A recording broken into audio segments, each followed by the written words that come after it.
Hello and welcome to another episode of KB's Thoughts, where today I'm going to give you my thoughts on the recently released Pokemon movie, I Choose You.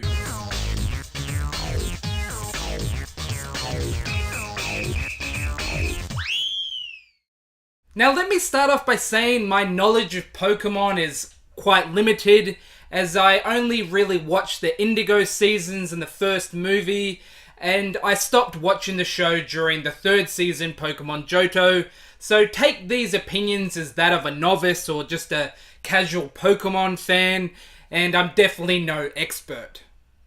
Now I want to avoid spoilers, so I don't want to talk too much about the plot, so this is more my overall thoughts and things I liked and didn't like about the film. I like that this is a reboot of sorts, with the start of the film being a reimagining of the show's original episode, which was also titled I Choose You. The series of events do change from the series somewhat, so I look at this more like an alternative universe story.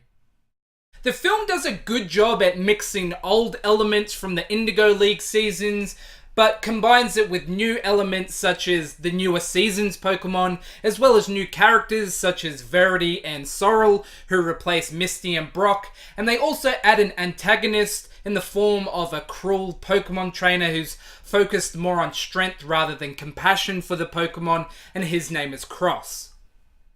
I felt like the overall flow and plot of the movie lacked cohesion and focus, as it jumps around a lot as they try and fit in way too much backstory in the short period leading up to the movie's climax. I also felt the climax was a bit weak, as it lacked the grand scope or epic feel I would expect from a theatrical film. To me, this made it feel a little unnecessary, as it came across as more like an extended episode as opposed to a film. I thought the visuals here were great, and I loved hearing the updated version of the original theme song, which was used for the movie's title sequence. The voice acting for the characters I was familiar with, such as Ash and Team Rocket, sounded a little off to me, but that could just be my personal preference for the original cast, as the voice actors here did a fine job.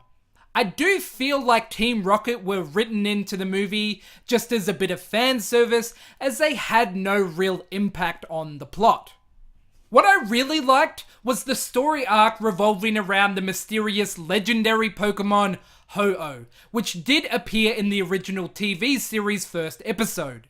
As far as I'm aware of, Ho-Oh's original appearance was never followed up on, so to me it was cool to finally find out its backstory.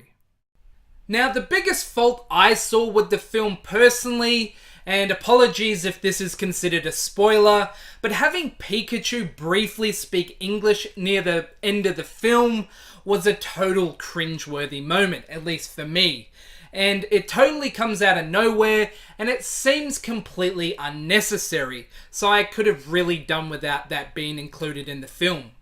Now, when it was announced that this movie would be making its way to theaters, my nostalgic side was quite keen to see it. And I didn't really have any great expectations going in, so I think that helped me enjoy it a little bit more.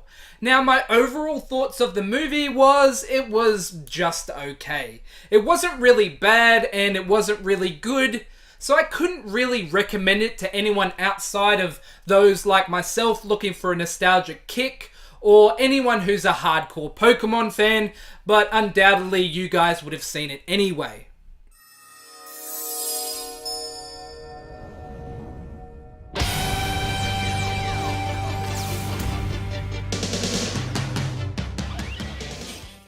So that does it for another captivating episode of KB's Thoughts. As always, thanks for watching and your overall support of the channel, and I'll catch you guys on the next episode of whatever I produce next.